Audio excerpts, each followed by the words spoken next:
to take a few minutes and explain what the process is of defining and understanding what ATSI is as far as ESSA identification and the federal process to get there. So let's take a look at this. ATSI represents something called Additional Targeted Support and Improvement.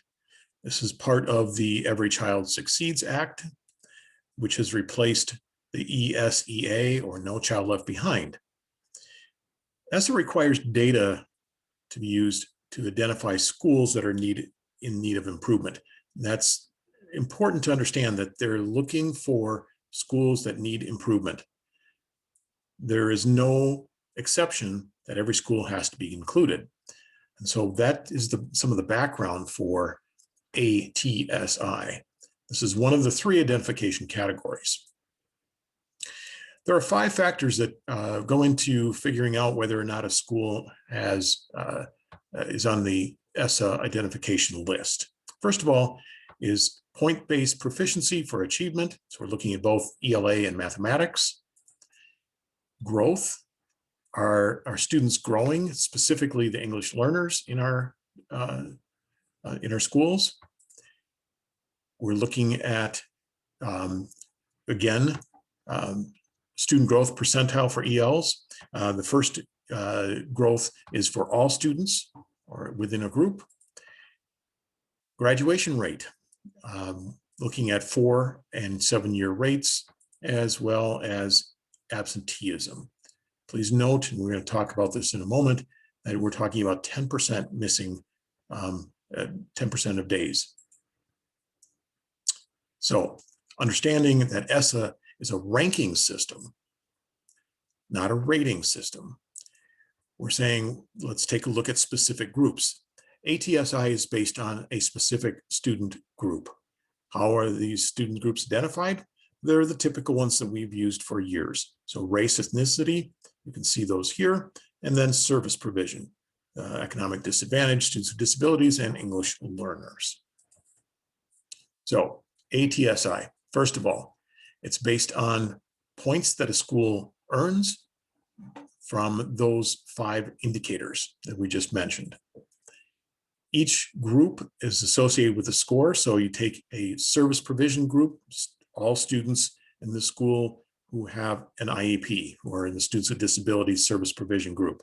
You look at their particular points that they've earned in all 5 indicators.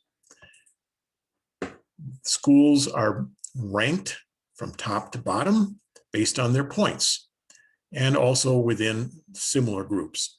So please note that on the diagram on the right, you have the high score to the low score. So every school in the state of Wisconsin is compared to each other based on the number of points that they earn. The bottom 5%, the lowest scoring schools in a particular or specific group, so either one of the race ethnicity groups or the service provision groups, is identified as ATSI. So these are the lowest 5%. ATSI is determined once every 3 years. So an identification year is also an exit year. So you cannot exit prior to an exit year or identification year. You can't get on the list in any of the off years as well. So it's a 3-year process. One of the indicators that we talked about is the academic achievement. And again, we talked about points-based. The federal expectation, as well as the state expectation, is that 100% of all students will test in the grades that are listed. In the state of Wisconsin, no penalties are provided or given to schools based on the actual number of students who participate. 95% is the cutoff. So if in the state of Wisconsin, for the rating system, the state accountability report cards, you can have 80% of the students in your group taking the test, which is below what the expectation is, and there is no penalty. The federal ESSA legislation is different. So taking a look at this, we have 95% would be the minimal number of students that are expected to actually test. If you end up actually testing only 80% of those students, the other 15 students are made up. So you give a score of 0 to that small group that brings the total from actual to expected up to 95%. So if your 80% of students scored really well, you had 15% who that didn't take the test of the expected group. So those are zeros. Those get added in, and we know what happens when you bring in that number of zeros to a total score and what happens to the average. So it's very important that test participation get to as close to 100% for all student groups as possible. Attendance is also a different thing for the federal accountability. And that is that chronic absenteeism, how it's defined.